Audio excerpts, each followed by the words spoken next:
It's time to get sexy, so watch Secular Sexuality live Thursdays at 7 p.m. Central. Visit tiny.cc/YTSS and call into the show at 512-991-9242 or connect to the show online at tiny.cc/callsex.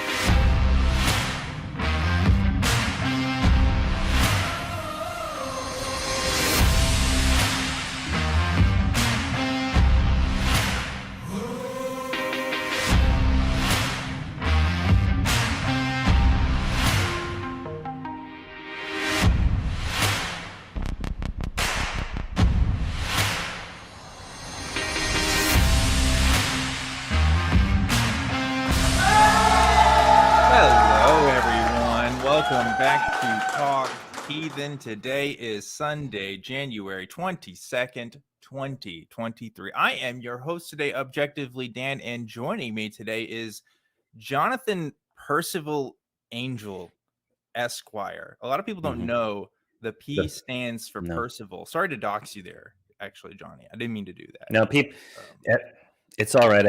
It's fine. People, people need to know. Yeah, actually, crew. They want the truth. If we could put Jonathan Perceval Angelicus, Esquire under his name for today, that'd be awesome. Because you know what, Johnny? Just the other day on Truth Wanted, somebody called me subjectively Dan. Yep. Okay, so that's still going, and that's your fault. So I'm gonna bring some heat back today, Johnny. I think that's I'll accept responsibility for that. Yeah. Let that be my legacy. Absolutely. Talk Heathen is a live call-in show, and we have open lines, so we want to talk to you. Please call in at 512-991-9242, or you can call from your computer at tiny.cc/callth.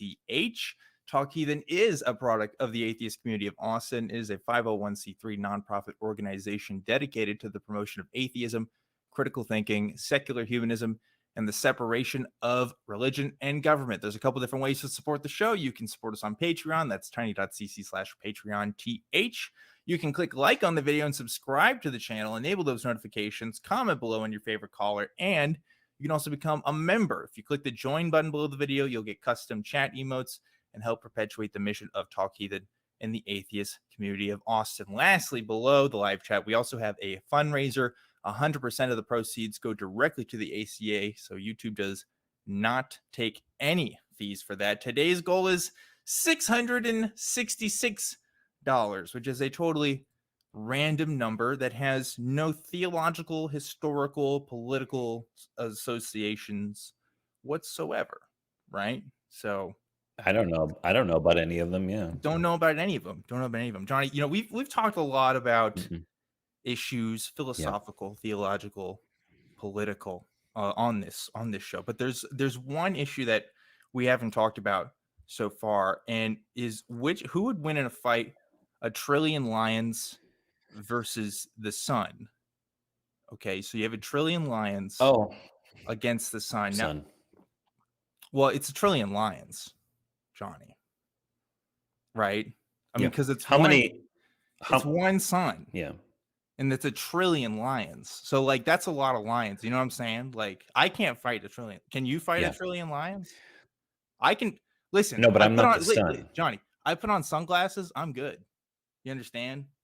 Like, I can block out the sun with my hand. I can't block out a lion. That's crazy. Have the lions been training? Because the sun's all warmed up. Sun's warmed up. The lions are... these are lions in their peak physical condition. Okay, these are the alpha. Talking lions. Rocky 3. Alpha lions of the Rocky pack. 3. They went through a training montage in downtown Philadelphia. It scared the crap out of the locals. Yeah, but we did it. We trained those. They're running on the beach, lions, and they're ready to go. I think the lions would win. Right?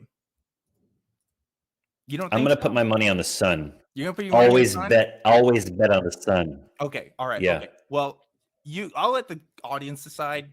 You comment below. I think it's very clear it's a trillion lions, but this is a call-in show, so I think we should actually talk to our callers now. I'm against that. would love to hear other people's takes on this. First off, we're going to talk to Yeah. Connie, who's calling in from Canada. Connie, you are live on Talk Heathen. What's going on? Hi. Well, I wanted to give some evidence on the fact that that Christianity is true. Okay. Jesus will come again. Okay. So and you I'm okay, basing from Revelations. That's okay. We want to understand what you're saying. Like, for what's going on in today's world, okay, based to what it says in the Bible, that the things in Revelations are actually happening. What things in Revelation are happening? Like wars, rumors of wars. ISIS was a big part of it. ISIS is in the Bible? ISIS is in the book of Revelations? Well, not as ISIS, but as for wars, Christians being persecuted. Connie, can you name a time when there wasn't a war or a rumor of a war in human history? Any point. Well, we've had peace for many years. I We don't have war remember for many there years. being wars when I was growing up. Well, when you were growing up, were you up to date on all the geopolitical realities that are going on in this world? Because I sure as heck wasn't. I was playing with Legos. What were you doing? Reading the newspaper? I mean, I think it's fair to say, Connie, that when you're younger, you have a kind of blissful, insulated view of the world. It's nothing against you or me. It's probably good for children to not know about human conflict in its totality. But not to put too fine a point on that, I would assert the news was always on. I'm sure that, yes, there were some negative things, but it's worse today. Give me a year. Give me a year. What year are we talking about? Because we got the Khmer Rouge, we've got beheadings going on all around the world, probably within your entire lifetime. Those are wars, in one form or another. Yeah, but they weren't wars persecuting Christians, where ISIS was a big thing persecuting the Christians. Do you think ISIS? What do you think the goal of ISIS is? Do you think the goal of ISIS is to stop Christians? To eliminate the Christians. Where? All over. Here? In the US? Everywhere. Canada, US. I think the goal of ISIS is to establish an Islamic state in the Levant. I don't think that they really care about Christians too much. I mean, like, I think if they did, they're doing not a great job, right? Like, I don't know. Dan, look, I'll disagree. You disagree? Okay. You disagree? Sorry. I'll disagree with you on that one. I'm going to agree with Connie on that one. I think that probably ISIS's ultimate goal is to destroy all kinds of divergent thought from their particular death cult-like version of Islam. Okay, but I'm still not persuaded that the Bible describes 2023. Yeah, Connie, let me do it this way, right? Israel. But Connie, Israel exists. But Connie, if I came to you and I said, look, everything in this book is describing what's happening today because it says that there's going to be wars and rumors of wars, is that going to be enough to convince you that everything else that book says is true? It's a matter of where the wars are. Like, look at Israel. It's huge there. What's huge there? The wars? Yeah, there's the major war there in Israel. Who's at war in Israel? Let's find out. We're jumping around quite a bit, Connie, but you're talking about Israel. Okay, tell me more about Israel. What's going on in Israel that you think the Bible predicts? I actually have to run because I'm actually on duty at my church. Okay. So, Connie, you've opened up Pandora's box. A book of worms. and I don't know how to back it right Okay. now. All right, I'll Connie. tell you what you could do, Connie. You can call back. That's what Yeah. you can do. Atheist Experience is I on go later back today. and, do a little further research. Yeah. Atheist Experience is on later today at 4:00 Central. So you can call into them and tell them we sent you. Tell them Johnny sent you. Say Johnny P. Angel sends his love. And they'll talk to you. But we'll let you go, Connie. Sounds like you got to go right now. Take care. So the thing about the book of Revelation, right? It's not revelations. Revelation. Okay. First of all, gotta remember that. But also, it says a lot of things. Has a lot of political commentary. A lot of scholars agree. Has a lot of messaging that we're not even quite sure the meaning of, even in today's world.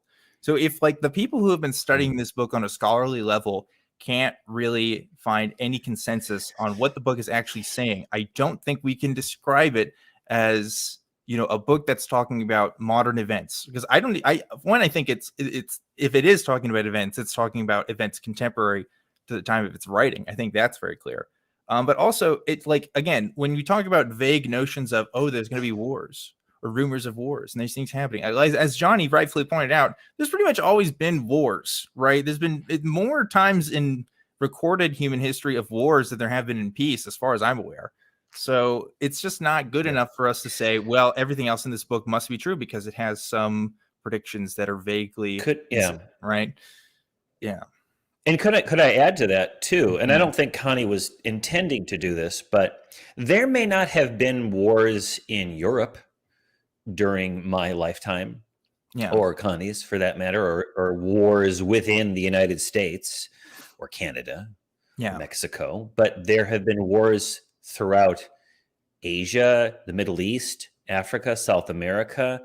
Wars that there certainly have been wars that where Christians have been killed, and who cares about Christians? There have been wars, and people have been dying on a global and a regional and a local scale. Who are we to say that wars that affect different cultural groups in for me, a remote part of the world is less important than one that takes place in, I don't know, Luxembourg? Because it's not.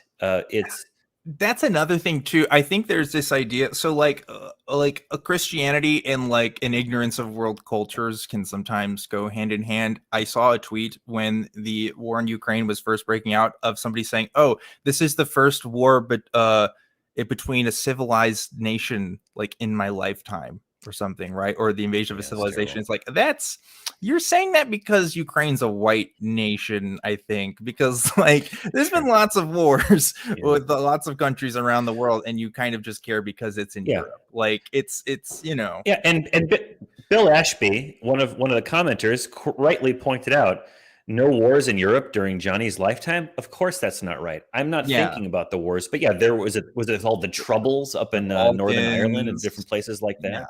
I mean, there have been, but we're goldfish. We're culturally goldfish. We forget about the things that aren't right in front of our faces.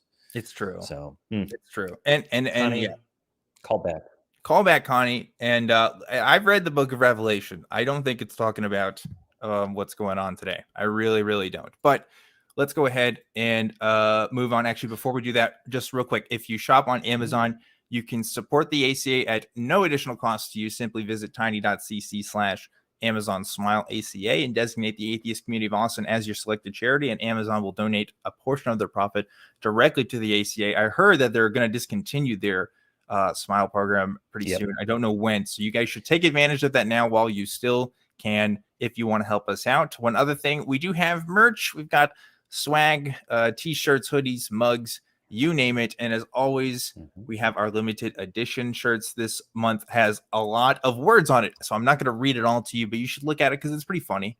It's a pretty good shirt, and we hope to keep delivering good shirts to you for the rest of the year. Another thing, if you want to check out this show in audio form, if you're like me and you like to listen to your shows, you can go to tiny.cc/AEN podcasts for that. So look at that if you want. And also, you can become a part of the Talk Heathen Facebook community If you go to the fan run Facebook page, it's tiny.cc/FBTHG for that. And last but not least, Johnny was just on the TikToks right before this show was happening. There is a TikTok. If you want to go there, check it out. We're going to start going live before the shows on Sunday. So subscribe and join the pre-show on the Talk Heathen TikTok or, any of the other ACA accounts as well. We might be live. Yes. On there. We need 1,000 followers on the TikTok for Talk Heathen. Right. And if you would join us, then we can do more live content. Right now, I went live from the Atheist Community of Austin's one, but I'd love to go live from the Talk Heathen one. And we could have me and Dan or Katie or anyone else having a conversation with folks out there. The squad. While TikTok lasts. We don't know what's going to happen. People are talking. But, I'll believe it when I see it. Yeah, for sure. And now, with all that out of the way, let's get. I hope we get a longer conversation. Sometimes we get complaints that our calls go on for too long. That was a little short. So let's see what else we can talk about today. We have Mark, who's calling in from New York. Mark, you are live on Talk Heathen. What's up? Hey, what's up, guys? How you doing, Mark? Good, man. So I wanted to, I don't have one particular reason why I believe. I really think, in fact, I think it really makes a lot more sense. I think for most believers that there's numerous reasons, but one that I find, particularly like from a philosophical level, to be really hard to object to is the contingency argument. Because, we know the universe, well, we don't know, but we have strong reason to believe that the universe is contingent. There's nothing that seems necessary about the universe's existence. And then that leads you to then the fact that the universe is contingent on something. What else could that something be if it's not God?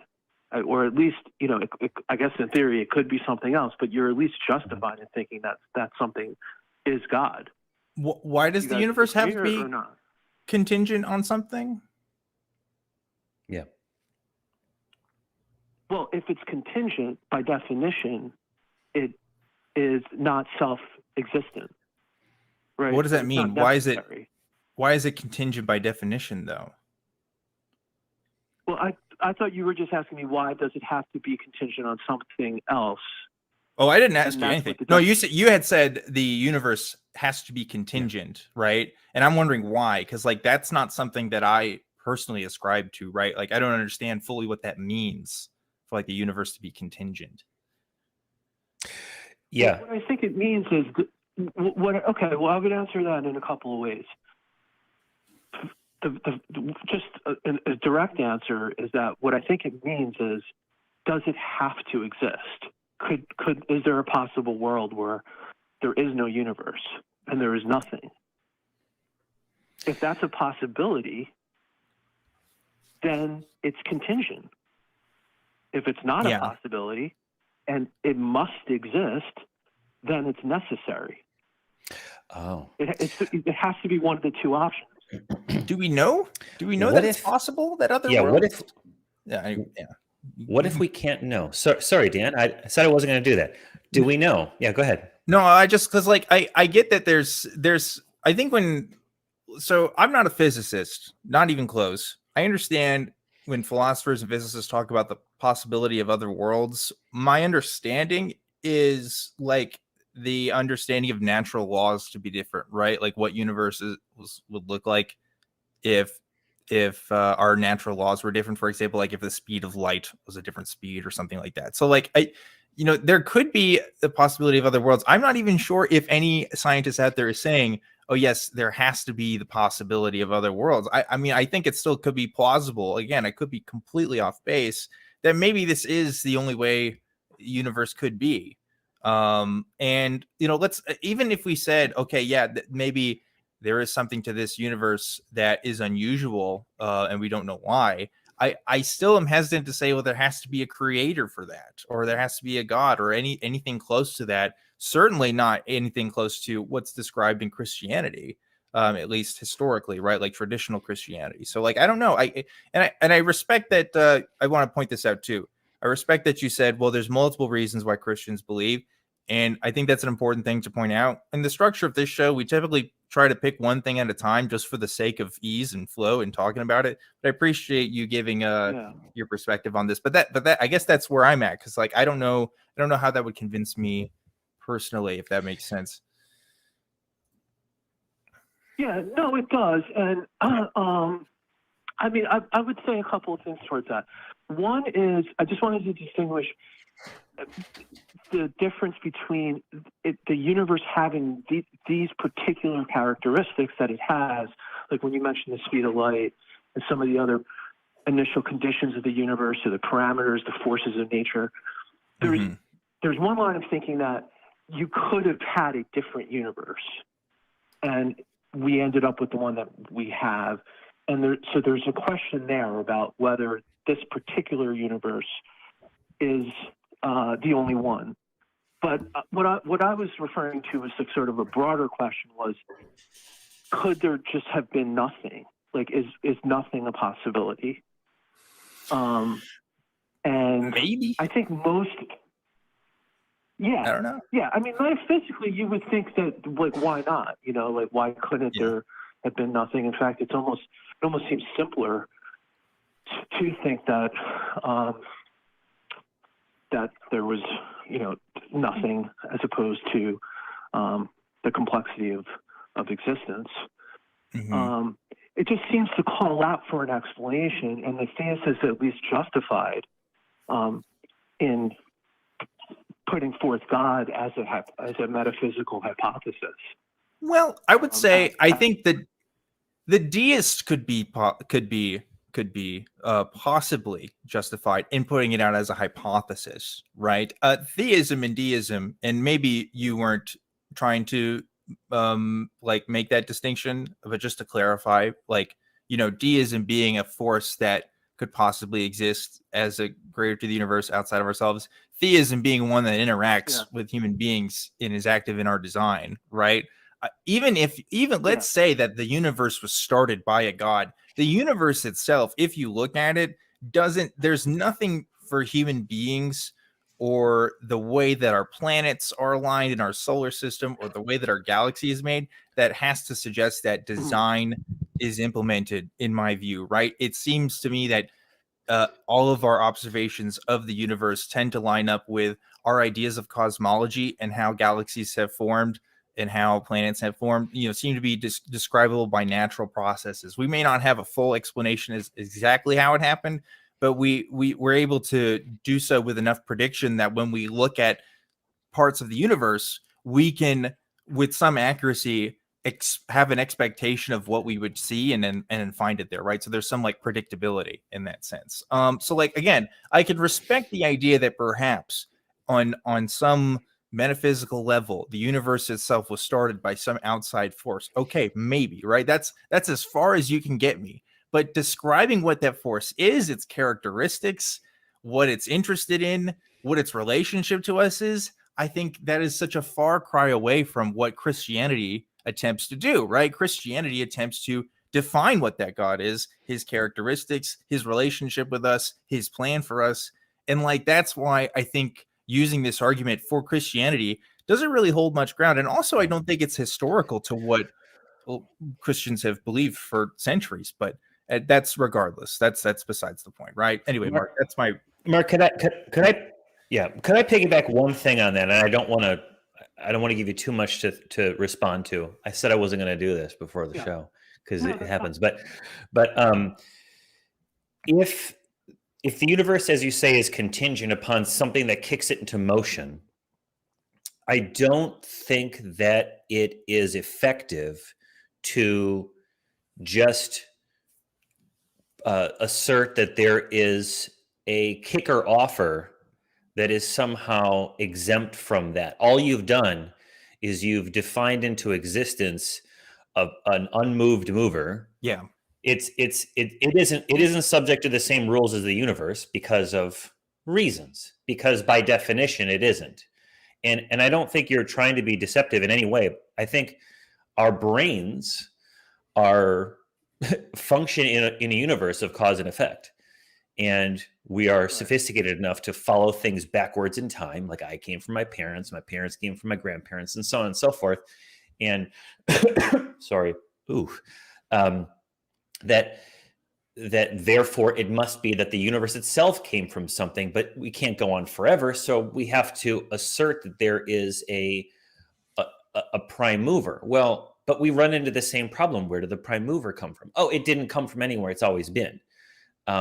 I think that what happens and what we're seeing from cosmologists, what appears to be the case is that the very notions of time, cause and effect, break down at the beginning of our instance of the universe. And so the best we can really say, and I wanted to say this in the beginning, the best we can really say, Mark, is that honestly, Dan and I certainly, and I think most atheists or non-believers generally will say, we just don't know what's there. And rather than saying it's A or B or C or God, we're just saying, we just don't know. Yeah. And we're not comfortable with that. Right. But that's just reality. Yeah. As far as we see it. Mm-hmm. Right. Yeah.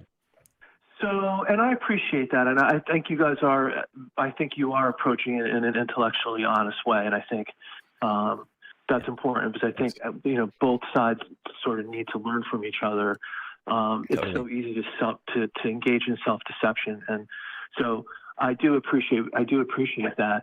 And I agree with you actually, because both worldview have to grapple with that question, which is, what is the thing from which all other things derive from? And if you're going to take the naturalistic explanation, that thing is basically matter or energy or space or something like that, because those are the most fundamental objects or things in the universe. And so you would, that those become the things that all other things derive from. And then on the theist side, it becomes God. I just tend to prefer sort of like from a metaphysical level, the God explanation, because it's immaterial. It seems both. I like, in other words, what I'm trying to say is, like, I agree that conceptually it's a challenge. Either one of those two options, it's very hard to get your head around it, and it's beyond sort of my comprehension, at least. But I kind of prefer the God hypothesis just because it's something that's immaterial, and if I'm stuck picking one of these two options, the immaterial substance, or the substance that's less sort of tethered to what is already existing, to me, it's just, it's more practical. Can I offer this to you then, Mark? What if I just said, okay, it's an immaterial substance that started the universe. Like, why does it have to be a god? You know what I mean? It seems that immaterial property. Yeah, it seems like that property is what appeals to you. So, like, what makes it a god as opposed to something else? So no, you're right, and I think what essentially you have to do is then look to other arguments. I mean, if you started granting that, what I think what most cosmologists do is they'll go back all the way back to the Big Bang, or before the Big Bang, and basically say, like, we have the laws of physics.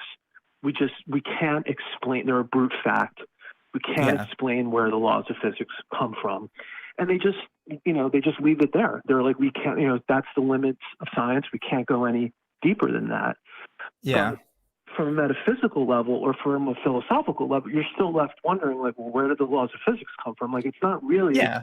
But that's true, Mark. That's true. But Johnny already pointed. Sorry to interrupt you, because we'll have to wrap up this convo soon since we're running out of time for it. But Johnny already pointed this out, right? You have the exact same problem with God, don't you? I mean, like, don't you also have to say, like, you can't? There's no explanation. I mean, like, I could hang my hat on, it's an immaterial law of the universe, and that's where it came from. And maybe that's unsatisfying. But to me, just saying, oh, it came from an immaterial God, that is equally unsatisfying, if not more so, because the description of God has, to me, extra properties assigned to it that I think most other people would assign to it that I can't get behind. I can't one, I can't find an explanation for, but two, don't know where I would derive that from. So I think I would say that the God hypothesis has greater explanatory scope. It can explain. I mean, you do have to rely on additional arguments and lines of reasoning, because, like you said, you're just going to start off with sort of this first mover, and that doesn't get you to Christianity. So you need a whole series of things. But that's what I was saying at the start, that it's a cumulative case. You have to look at all of the arguments. I hear what you're saying, Mark. I don't know that it does Mark, have explanatory scope. Go ahead, Johnny. Yeah, I like where you're going. I like that is how you're approaching it. It has a greater explanatory scope.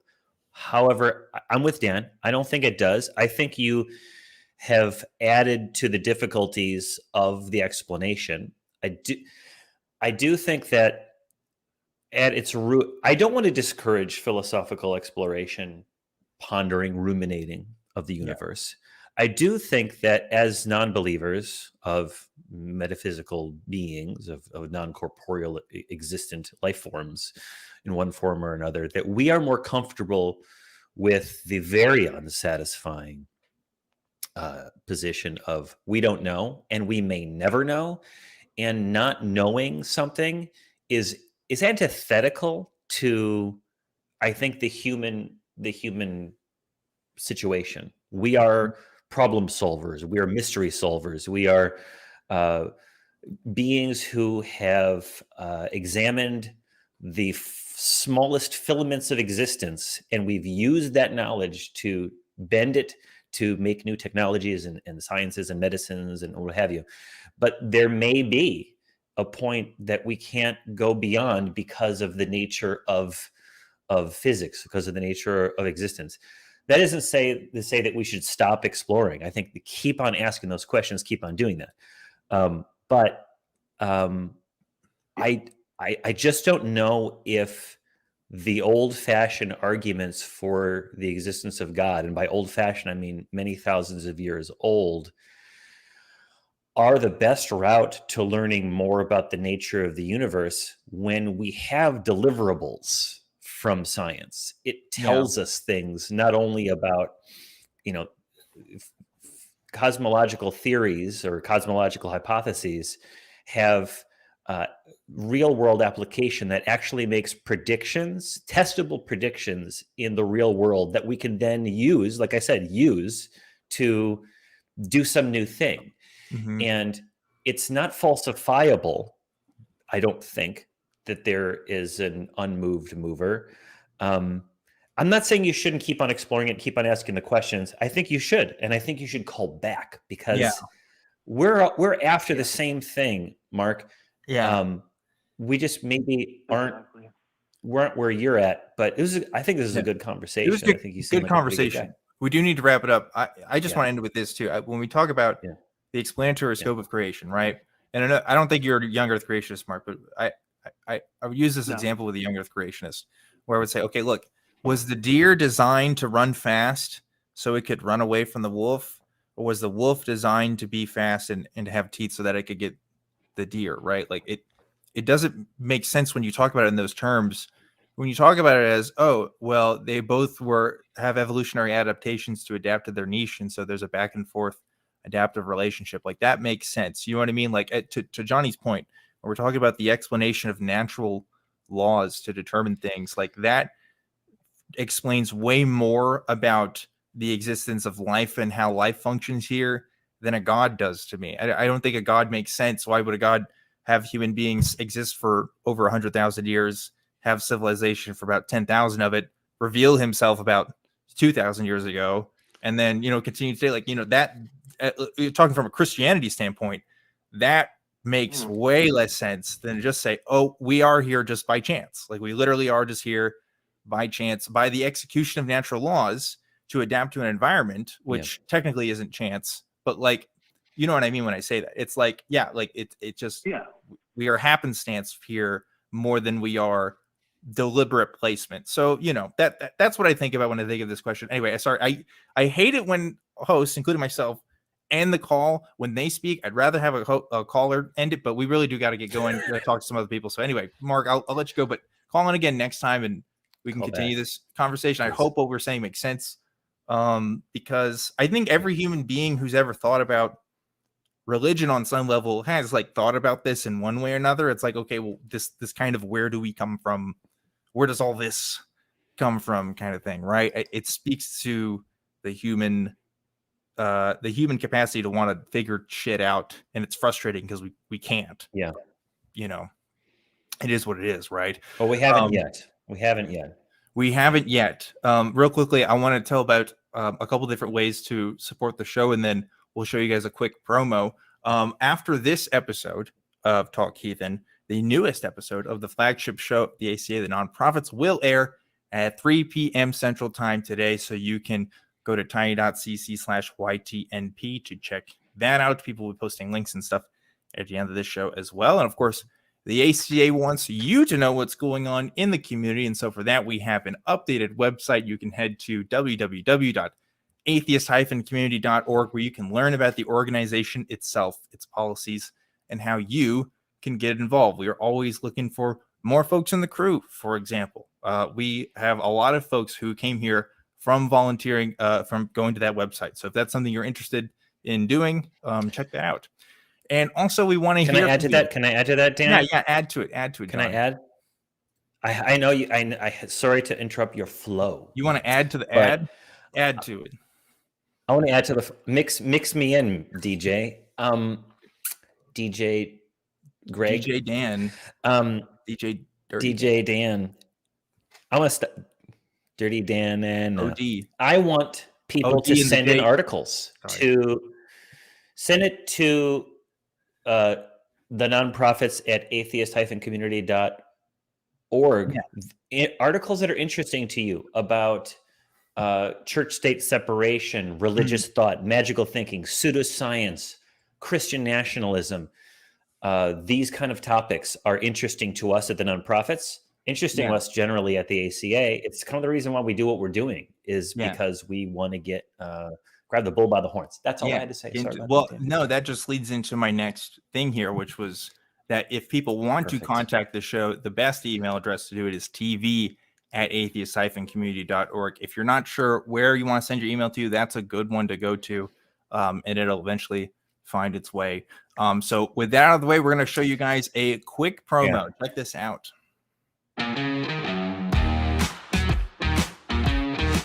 And I've just had this horrendous day, this horrendous week, and I just flop down in there and I'll stick on one of the reality TV shows on your over-the-top streaming service of choice, and I will just go, I'm better than you. It is said by those who know, if you walk beneath old Joe as its clock chimes, you shall fail your exams. So we did it on purpose, and both of us passed.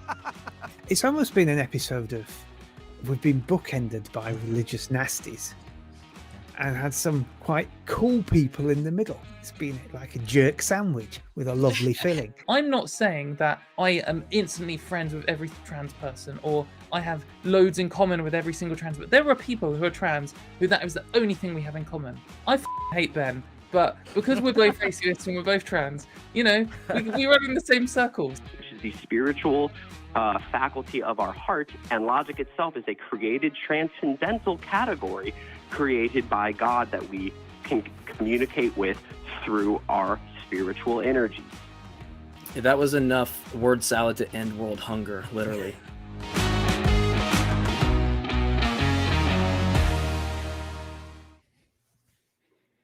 And we are back to the program. Johnny, I just want to point out, my girlfriend has messaged me while this show is happening, and she said 441,202 times 1,000 equals 1 trillion lines is 441,000 square miles of line, and the radius of the sun is 432,000 miles, and the volume is a bigger number. And she's saying the sun would definitely win. And I just want to point out, have you considered what if the lions wore sunscreen? Okay, so when I put on sunscreen, SPF, 100? Sun can't touch me. Yeah. Right? Put that on a trillion lions and give them sunglasses too. That's it. Game over. GG. You know what I'm saying? So I'm just. Are the lions? Are they getting it only on their skin, like on their noses, or on their paw pads, or on their bellies, where there's skin, or is it all over their entire fur? You know, that's like, do they need? They need sunscreen on their toe beans, right? Their toe beans. That's what I call them. Yeah. And I think, like, I guess they're shaved, and then the sunscreen is applied, and then we slap the hair back on them. I think that's how it works. I just want them to be the most prepared. I'm not slapping even one lion. Well, the debate still rages on. I'm still hard in my camp, but you know what? It's about the journey. It's not about the destination. Let's keep going here. We have Daniel, who is calling in from South Carolina. Daniel, you are live on Talk Heathen. What's going on? I just want to test my mic. It's loud enough? I can hear you. Yeah. All right. Cool. Yeah, I was calling in. I'm surrounded by, a variety of theists and a theist myself, and we have different opinions from person to person. So, like, I understand that atheists see a lot of problems with the theist community, and I just want to say that, we see those problems too. We just want to deal with them in different ways. We're more interested in, like, cultural shifts and, like, updating belief rather than just completely destroying it. Daniel, that might be where you are at, and with some of the Christians that are in your community. But do you recognize that different Christians have different concerns when it comes to biblical issues? Do you recognize that? Yeah, absolutely, yeah. Okay. I'm talking about, me and my little group. Yeah. You called, in the description that the call screener put, is that most of our callers are just cite scripture, but the Bible is a living Bible, and you wanted to know what our criticisms of the living Bible were. Before we answer that question, I want to know what your understanding of the living Bible is. Okay, well, I actually, what I meant was that with the hosts, people call in about the Bible, and it tends to be like, in this scripture, it says something that's wrong, and this one, it says that's wrong, and then they try to tie people to those specific scriptures. Living Bible is, and that might be unfair, but the living Bible is just the idea that we're like constantly writing the Bible, and the people who wrote it were not perfect, so they were just going based on the information they had. Is it your understanding, therefore, that the Bible is a collection of stories that are attempting to provide guidance to the community that would read it, and that it's got some good stuff, it's got some bad stuff, it's got some accurate stuff, it's got some inaccurate stuff, and that it's not divinely inspired? Yeah, well, everything up to divine inspiration. The key argument between theists and atheists that I'm interested in is that people, they have this intense feeling that they are connected with God, and some people say, well, this guy is full of it, that doesn't mean anything, but this guy, I really think he's onto something. And people are going to write down their ideas, and sometimes, you have to kind of pick and choose what you think is divinely inspired. Yeah, that's dangerous though, right? Because there are probably some white supremacists that think that those passages that say you can take slaves is divinely inspired, and those parts that say that Jesus is, meek and mild servant of man is just human beings being wishy-washy about it. And you could have the opposite position. I think our issue with the Bible is that there's some stuff that we find still works, some stuff that we find does not work. And because people can kind of just pick and choose, it's as good as just starting from, it's just as good as starting from scratch and picking the things that work. So societally speaking, I think that's our position. But something you said early on, I want to put a pin in it and just make sure that you understand this. You had said, I guess you were talking about a hypothetical atheist reacting to some believer who said that they have a personal relationship with God and that means nothing because there's nothing to it. I wouldn't be that person who would say that means nothing or there's nothing there. I would say that people have experiences, people have meaning in their life. And although I might not agree with the ontological reality, the metaphysical substrate of what that belief is, I believe people have experiences, people have things that are meaningful to them.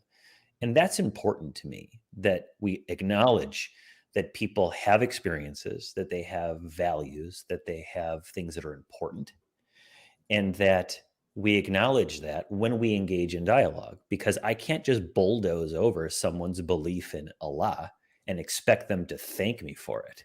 What I have to do is acknowledge it and then sort of pick around the edges to figure out where the edges are and where the common ground is so we can have a conversation. So that hypothetical atheist, I would say that straw man atheist, if you want, I'm just as uninterested in having a conversation with that atheist as I am talking to some shitlord theist who calls the show. Well, yeah, but that's not what we're talking about today. Yeah, I mean, if you look at atheism, I think it just kind of has a tendency to draw more intellectual people, and like just raw atheism doesn't necessarily like rule out like white supremacy or just no. I don't know, less informed beliefs. We're dealing with people at the end of the day, and some people are just going to be more simple-minded and less educated, I guess, because the more you get sophisticated understanding of the inner workings of society, the less you're going to think of solutions like discrimination and segregation as solutions to like major societal problems, or like viable solutions to really anything. I think I agree with that. Yeah. Yeah, and I'll go even further and say I don't think you need any interpretation of the Bible, living or otherwise, to do that either, right? Yeah. Yeah, but in terms of like what you were saying about ontology, if you look at something like the center of gravity of an object, it's like part of an object, but it might not be on an object. And when you think about like divine inspiration, it's kind of the same thing. People like to think that they're more than themselves, so they'll take something like divine peace and apply that to themselves, and they'll use Jesus as a metaphor for that, and it just feels like they have a lot more creativity to like delve into when they're not just kind of stuck on their physiology. I mean, that's Dan. Like, what is the chemical? Look, let's say that's true. I can answer. Can I take this one, Johnny? I mean, like, let's think, like, please do. The principles of look, like, you can intellectualize your divine inspiration. If I say, look, I can own other people because the divine inspiration says I can, I mean, it's just as good. I mean, how is that any different of a justification? Like, I understand the consequences are abhorrent, but if we're talking about the justification there, right? If we're talking about, oh, well, this source, if we're claiming it to be the same, like, you know, it doesn't get us anywhere. It doesn't advance us in any way. But Dan, and I keep on ramming heads with you here. I don't think he's saying that. I'm not being Mr. Softy. I'm not being good cop here, folks at home. Okay, I promise you, I'm not. But I don't think that our caller is saying that. You're talking about metaphors, right? I love metaphors. What drew me to religion in college was myth, not the actual truth value of the statements. Because I think there is a value when you're talking about. Say again? That's the whole idea. We don't know if they're metaphors or not, and that's why it's so. So another thing I wanted to mention that ties into. But Dan, before we get to that part, I want to address what you said, because I already like just slapped Dan in the face by disagreeing with him, and I have to account for myself. Otherwise, Dan's never going to want to do a show with me again. That's right. But yes, see, so you talk about like having some sort of, what was the phrase you talked about, being inspired, some sort of creativity? What was the phrase you said before Dan addressed it? What was it? I want to make sure I get it right.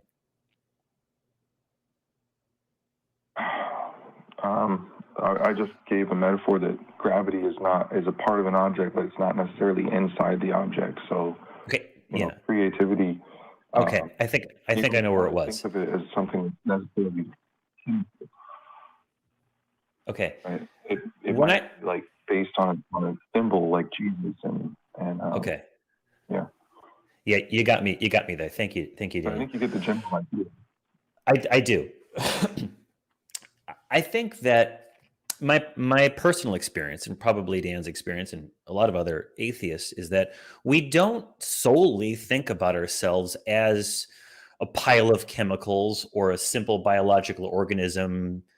I mean, we acknowledge that that's the reality, but on some other level, we are interactive beings. We are beings in time and space. We are brothers, sisters, siblings, children, and parents.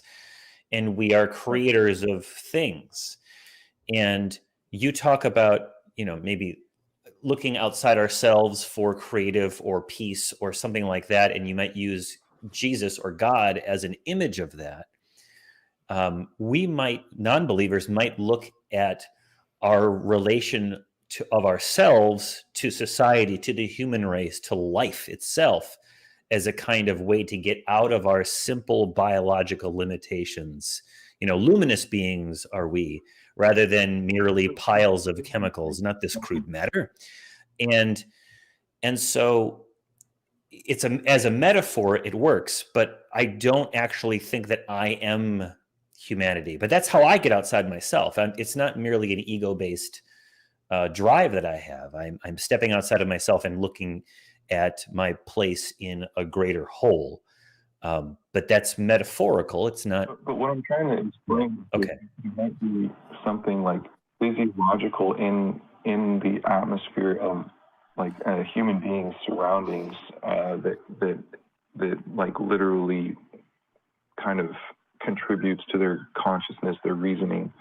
Like they're literally not only themselves, but there is something larger, like a spirit, that we just don't have a good understanding of. Is it logical? For example, in the theist community, I would like to see people investigate that using better instrumentation rather than completely relying on faith.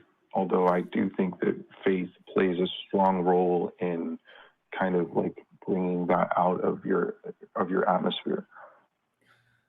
I mean, okay, so if I could address this right, like, is it logical? Maybe. Is it reasonable though? I don't think so, because let's talk about this, right? Well, from my perspective, and I think from Johnny's perspective, what we're observing here is a cultural institution. It is a human created ideal, right? It's the exact same thing as calling myself an American. Look, there's people in this country who will cry at the sight of the American flag, that will cry when they look at U.S. veterans saluting, right? And think about their patriotism and think about this greater part of a whole that they've been inculcated in literally since birth. We define American citizenship as being born in this country.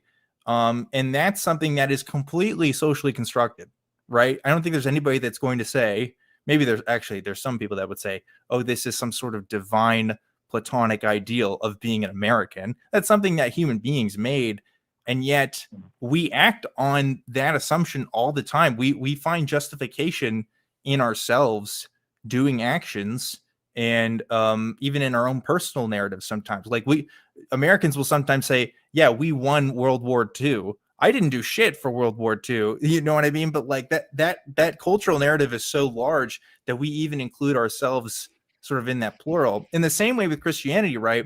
You can do the same thing. You can look at what inspires you, what your institutions value at the same time, and that's great and that's fine, that's dandy. But in the same way that being an American and American citizenship and this idea of America has led to the colonization of indigenous people, the institutions that have prevented Black people from having equal standing in this country, the whole list of litany of problems. The same thing can be said of Christianity, right? And the same thing can be said of any world religion.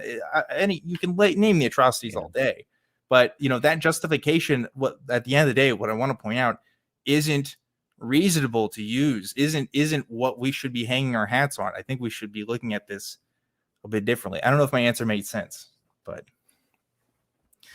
no, but when you look at like slavery, right? And you talk about the Living Bible, I mean, there are a lot of nasty people in Christianity, and I really don't want to lend any like support or encouragement to them. So when I'm dealing with an atheist and they're talking about this stuff, I'm like, I understand that my participation in Christianity might help these people to feel empowered, and I don't like that. So it's like hard for me to call myself a Christian. If I'm being real, I've gained so much from Christian philosophy and theology that it's kind of like disrespectful to just say, no, I'm not a Christian. And it might, when it comes to faith, that might be something that we genuinely need.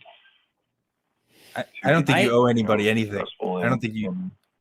Yeah, Daniel, I think what you've done. I think what you've done. Sorry, I didn't mean to talk over you.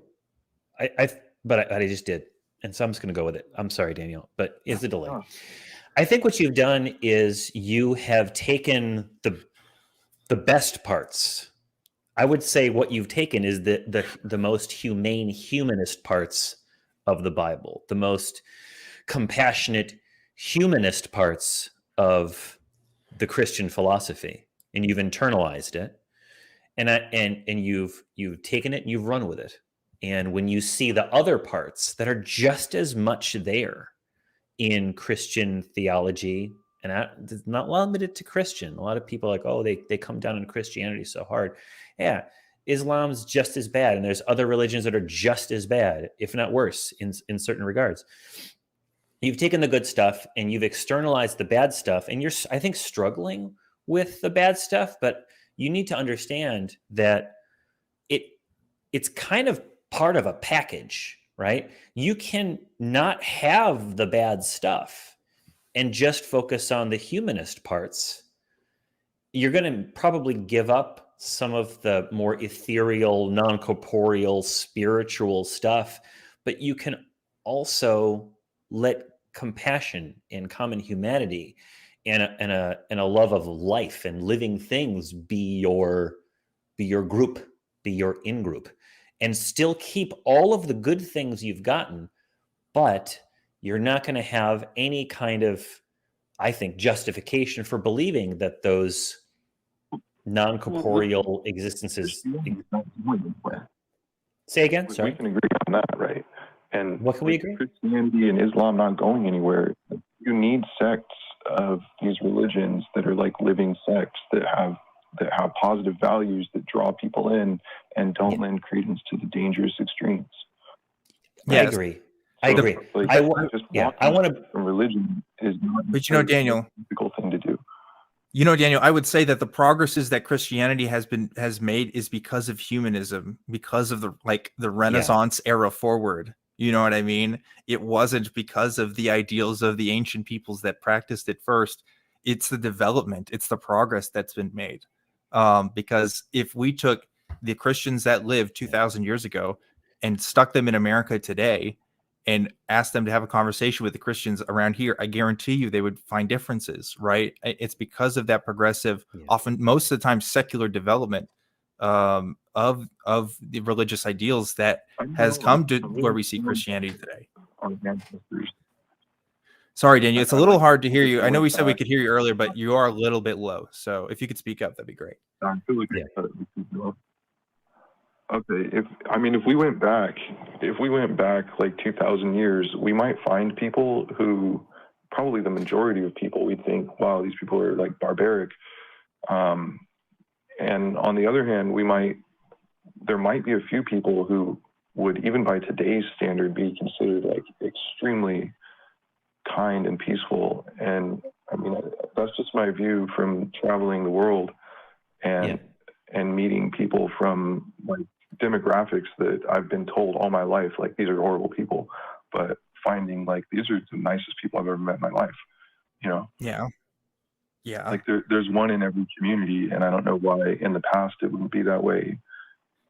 I agree that there are swell people that exist. You know, like the I don't want to make light of what you're saying, but you know, the grandpa who's handing out Werther's Originals oh my God, exists now, and that probably existed 1,000 years ago, handing out, I don't know, some kind of nice candy to the kids, and people who are generous and help you get your ox out of the mud, or people who are good Samaritans, to use a biblical image, existed all throughout time. I think cooperation and kindness and compassion has been a key factor in the reason why we live in this world. It's not through sheer competition. This competition's a factor, to be sure. And you know what, Johnny? That speaks to us being human. That doesn't speak to our religious precepts, right? Like that existed in humanity longer than Christianity has existed, longer than Judaism has existed. So like, if anything, I think that bolsters our point in what we're talking about, right? What's that? Say that, Daniel. What is that response to Dan's thing?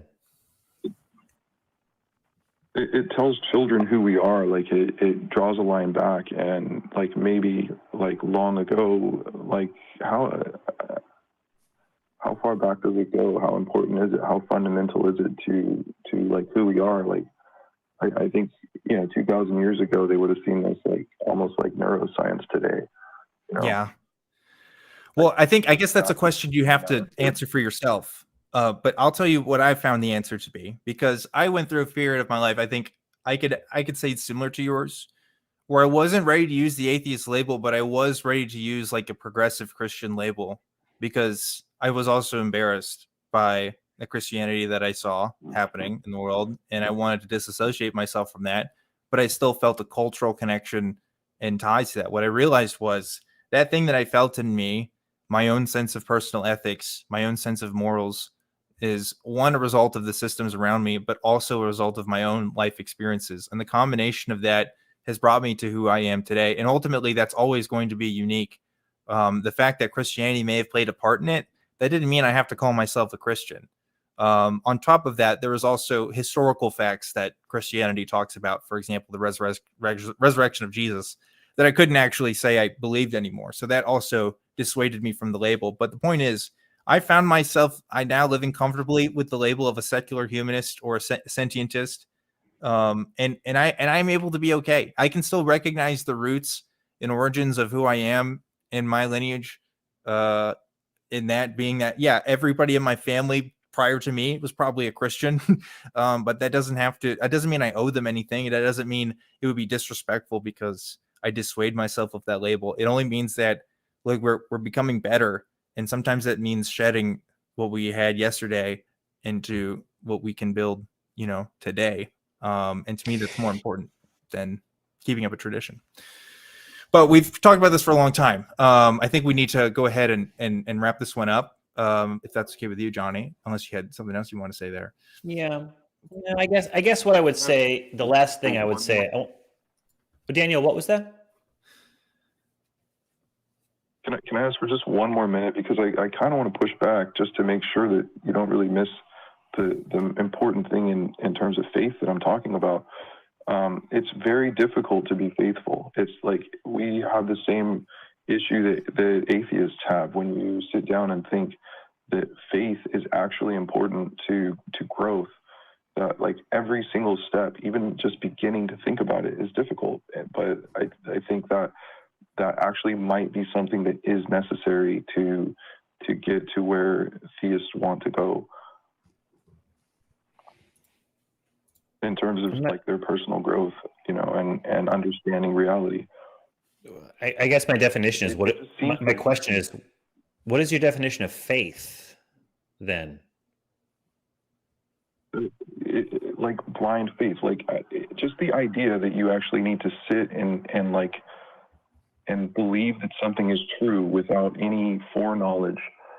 It's very difficult to think that way because at its face it seems irrational, but when things start to reveal themselves to you, you feel like, okay, I guess it wasn't that irrational. But every single time you have to start from scratch.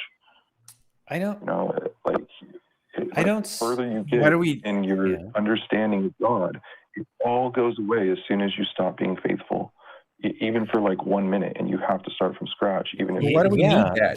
That's kind of where we're. Why do we need? Good question, Dan. Why do we need that? Because I don't have that, and I am inspired. I am engaged. I work on things. I feel good, and I don't have. I don't think an irrational belief absent of evidence in anything. Yeah, I don't think it's necessary. Like Daniel, like before every flight it takes off in an airport, right? They always do a series of checks to make sure everything is good to go. If I give you the choice between two different flights, one of them saying, yes, we've done all of these checks before we go, and the other one with a pilot that says, no, I'm absolutely sure and have 100% faith that this plane is fine. I mean, which one are you going to trust more, right? Like, why would you ever go with the person that just has faith? That's not a justification for anything. A lot of people believe a lot of things. Why is that a virtue? I need to think about this more. I could probably call back. You know, you guys Music to my ears. So and giving me so much information. I really appreciate it. Yeah, we appreciate it too. We appreciate you. You're doing the Lord's work. No, I'm joking, but you're doing what we want. We want to have these conversations. Again, like it's easy to kind of get set in a paradigm of thought and then assume that certain things are essentials and certain things are extraneous. And I just not with you all the way there. So come back, call back. We'll be here. We appreciate it, Johnny. We've had some good calls. Good calls today. Good conversation. Ooh. I'm liking it. Oh yeah. A lot of respectful. This is This is the most respectful episode we've had in a long. You and me, at least, we've had in a while. Which that's thoughtful, respectful, introspective. Mm-hmm. We haven't had any blowhards. No. Call in and tell us you just want to sin. That's None right. of that has happened yet. Yeah. It's a good Sunday. It's a good Sunday today, Johnny. I'm enjoying it. Before we move on to our next caller, I want to talk to you guys about what's happening next week, because every single week, sorry, not every single week, every single month, we are dedicated to trying to do at least one live show per shows that do live broadcasts. And we're going to be doing that next week. I'm going to be hosting Truth Wanted next Friday. Secular Sexuality is going to be live.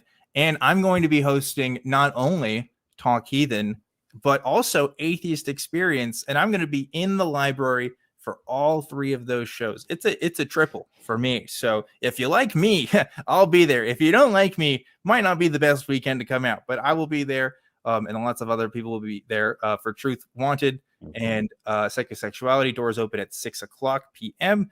For Sunday. You can get as early as noon for that. And of course, all of these events are completely free. We would love it for you guys to come show up to the library. Address is on the screen there and also on the website if you want to figure out if you can come down. We love to see it. And also, it's time, Johnny. It's time for the top 5 patrons. You want to do top 5? It you want me to do? I never get a chance to do the top 5. Our top 5 patrons I never get a chance to do it. Our top 5 patrons: Eric Tweet, Dinglebury Jackson, Ayame, Davor Valjean. Ooh, that sounds like a Star Wars name. The Bearded Skeptic of TikTok, and honorable mention, Russell Jensen. Thank you, all 6 of you who have been our top 5 patrons of this week. We do appreciate what you do. It helps us put out more shows, put out more content, and engage with the community to have these conversations so that maybe we can nudge the world in a slightly more humanist direction. That's right. That's right. Say, Johnny, say number 2 again. I just want to hear your pronunciation again. Do that one again.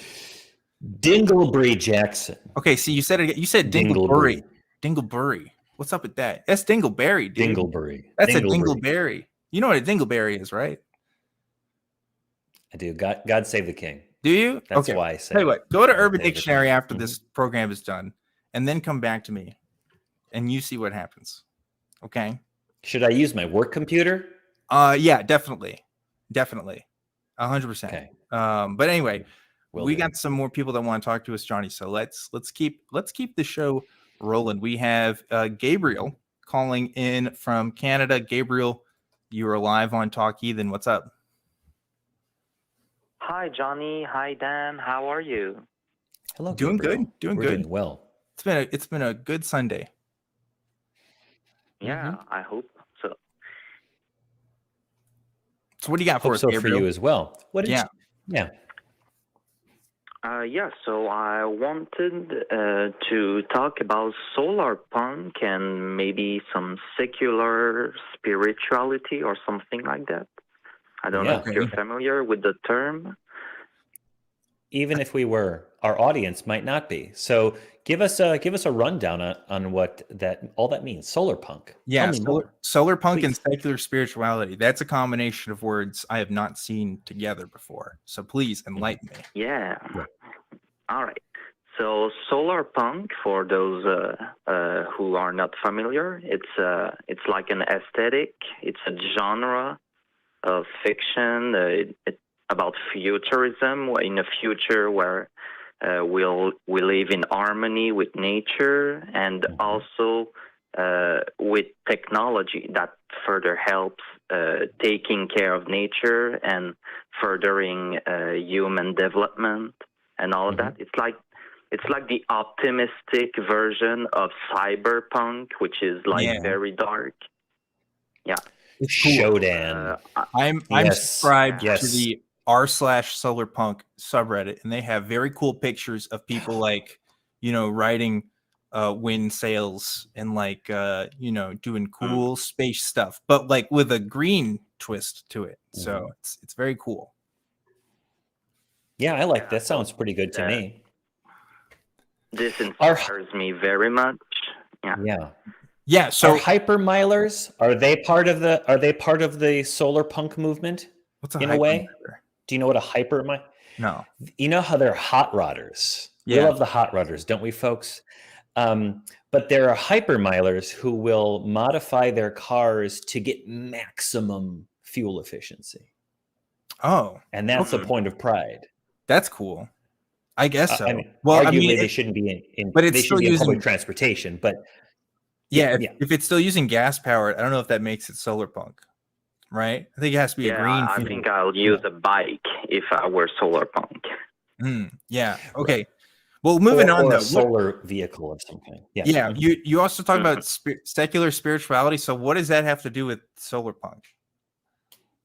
Yeah, so when I see like pictures and I read stories and little things about solarpunk, there's an emphasis on like the community and being a group together, helping each other and all of that. And so this is where like the spirituality, which I define as like recognizing that there is something greater than ourselves. So than the individual. So maybe the collective, or maybe like the entire environment that we are a part of. And so that's like spirituality, which doesn't involve anything like supernatural, like a god or anything like that. Right. And I wonder if you think, like, in the future, if some solarpunk future were to happen, what do you think communities and spirituality would look like? I don't know what you think about that. Do you think there is some steps that needs to be taken for that? Do you think that maybe secular humanism needs to be adapted for taking more care of the environment and some spiritual aspect? I don't know. What an interesting question. Yeah, I mean, so like, I think right now in our society, we are already moving towards a religious pluralism. I think that's been super fueled by the fact that the internet is out there as a tool. People who identify as Wiccans, people who identify as pagans, who are influencing other people towards those kinds of groups, people who have other kinds of niche things that haven't had a prominent influence in our history, are now finding more of a voice, and even in some cases more political power. I think that trend is going to continue, and I think it's going to manifest itself in other kinds of secular spiritual movements. Interestingly enough, I mean, the Gaia Earth movement is already a thing, right? So if we're talking about people who take their environmentalism as a spiritual practice, like that's existed for a few decades now as well. Obviously very niche, right? I imagine, though, with the times being that they are, that will probably increase, especially as people are shifting away towards traditional identifications of Christianity and becoming more open towards other spiritual practices. I think we are moving towards more of a mesh culture. Like, it's interesting because historically, if you look at Judaism, right? You look at other religions, they are very much in line with the state. Like, there's a reason why they have these issues about people converting to Judaism, because it was tied in with this concept of the nation of Israel. It was tied in with a national identity. And the more religious development has gone on, the more it's become part of a subculture rather than the identity of particular people. And now that we're more free with our identities than ever, I fully expect that a group that you're describing will probably inevitably exist for sure. Yeah, we're seeing. Yeah, I was going to say that, probably not as well as you said it, Dan. But yeah, the trend is now away from niche cultural identity, tribal identity. Christianity did that really well, cutting across different ethnic groups. Yeah, all brothers and sisters in Christ, kind of a thing. Yeah, but then there's still those forces, those agricultural god of the city kind of trend that humanity loves to cling to. But over time, now we live in that I'm just kind of saying what you just said, Dan. I'm just going to shut up. But I do think that we'll see more of that, but it will not happen as a smooth line towards harmony. There will be pushback and strife because people will feel the fist of their cultural hegemony loosening against their will by other cultural forces. So it won't be peaceful. And I'm afraid to say that force is always a factor in cultural change. Yeah. So that hippification, that solarpunk view of the future will not come without some kind of bloodshed at some point, and I don't like that. But I do think, it's making a pretty unspectacular prediction, a prophecy, if you will. Yeah, Johnny's. I was going to say, you're blood. prophesizing right now. You're predicting Mad Max right now, is what I'm hearing. I'm Johnny the Revelator. Johnny the Revelator. Yeah. Same way, Gabriel. That's our response. Yeah. What do you think?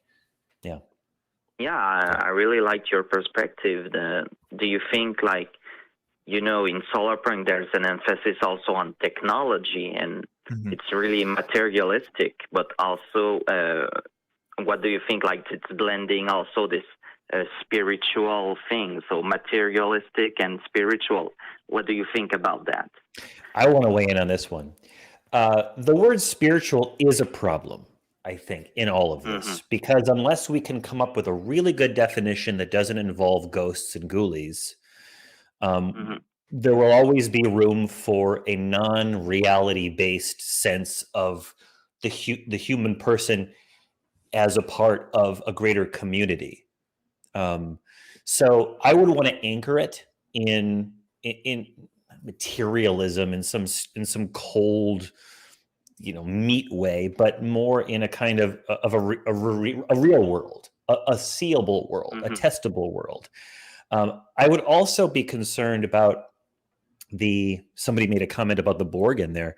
Yeah, there needs to be a strong thread of individual rights in there, that the individual's existence and well-being is not subordinated for the greater good, that the greater good involves the protection of key rights of the individual and their ability to wander off and go do something stupid, right?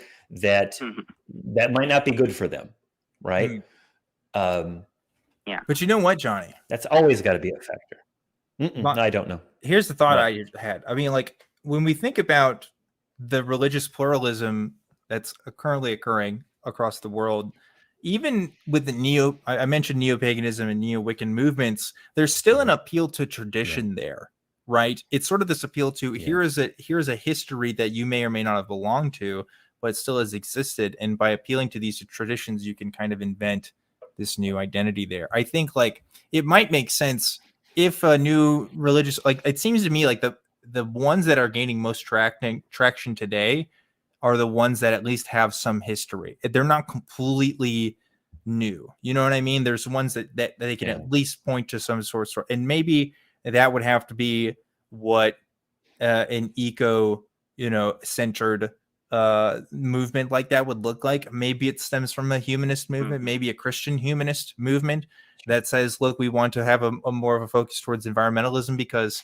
God has made us the pastors of the earth, basically, and we need to respect his creation. Maybe it comes in the form of Islam, and something similar could be said. I don't know. Like, it could develop a number of different ways, but I've done some traveling lately, and I've noticed in the places that I've been that there have been imagery from those places pre-Christian invasion iconography.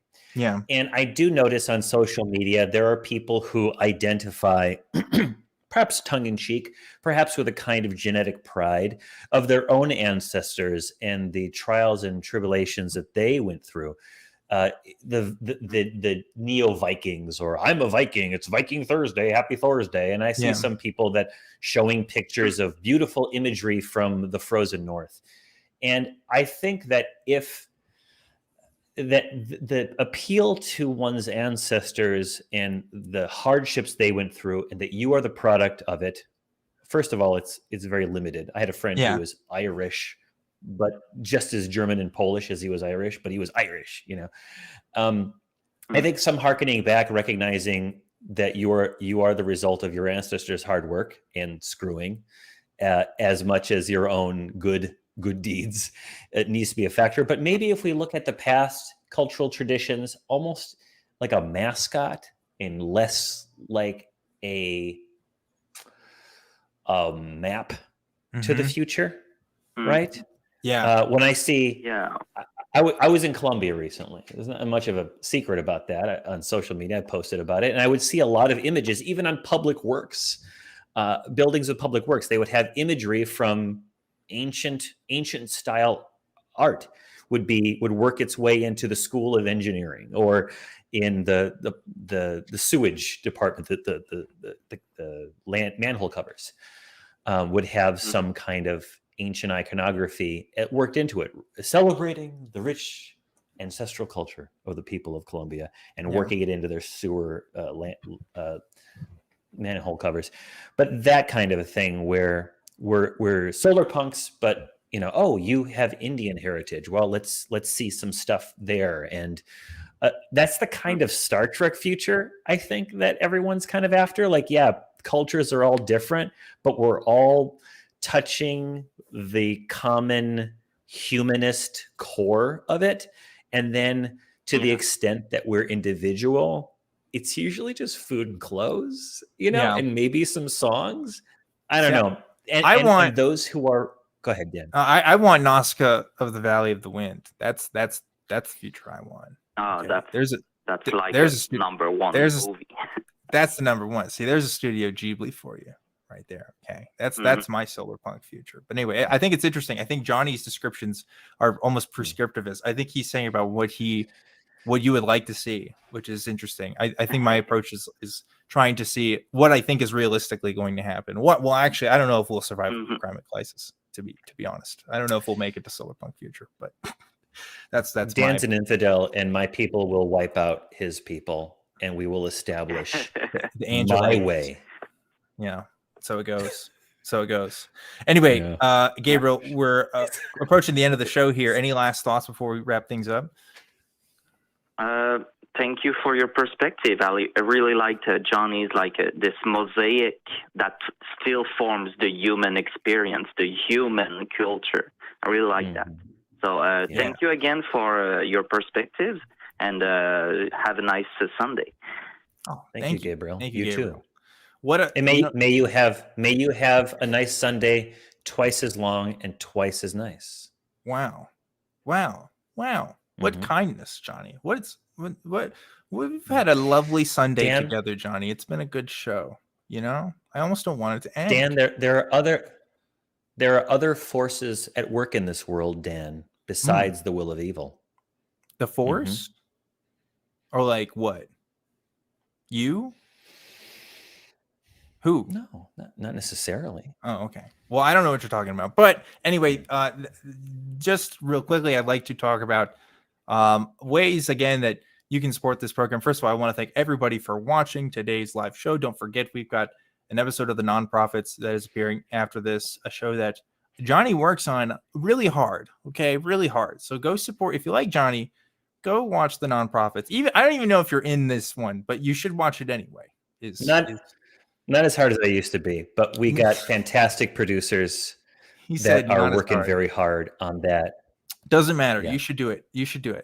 If you think that lions can beat the sun, please comment. If you think that the sun can beat lions, please like. That's how we'll know what the difference is there on this video. But also, it's once again, if you want to become a member, you can click that join button below the video. You can do that for as little as 99 cents a month. We really appreciate it. And of course, we do have that fundraiser. Please consider donating directly to the ACA. YouTube does not charge any fees for that. Please also remember that we have this podcast available in audio form on the link for that, tiny.cc/AEN podcast. And we have a Facebook group that talks about this show, Talk Heathen, and also Facebook groups that talk about all of our other shows as well. So if you're interested in becoming a fan in any of our Facebook groups, go check that out. It is really nice if you do that. I need to thank the wonderful, fantastic, amazing, stupendous crew that helps makes this show happen every week. Look at the two of them. Look at those two. What could we do without them? Nothing. I tell you, nothing. We couldn't do anything without them. So thank you again, crew, for helping making this show happen. And again, thank you to all the viewers, and especially those who decide to donate to our Patreon. Of course, we only give a shout out to the top 5, but we want to thank everybody that donates. You guys rock. Johnny, thank you for joining me on today's program. Thank you. There's something. The spark of my love rings has gone out. You're preemptively doing help. Yeah, let's do a if we can do a fusion dance. Wait, hold on. If we do a fusion dance, we can put our love rings. We gotta do the fusion dance together. Yeah, other way. There you go. Okay. And then we say it's fusion dance, and then bam, love rings. Oh, we got it. Okay. It's a little bit of a messy transformation. We'll work on it. I don't know what we would be. Would we be Donnie or Jan? That's like our Super Saiyan transformation name. One of those two. If we combine, I don't know what it'd be. Also, I don't know what Comment below. Yeah. Yeah. We're already both wearing blue, which is interesting. So we would be like a different shade of blue. Anyway, I'm talking too much. This is the end. Would we have show. a full collar? Oh, sorry. Yeah. We're gonna wrap things up. Thanks again, Johnny. Thank you to everybody for watching Talk Heathen. Whether or not you believe, if you are an essential worker, we want to thank you. If you don't believe, this is your community. And if you do believe, we don't hate you. We're just not convinced. Thank you, everybody. Have a great Sunday. We'll see you later.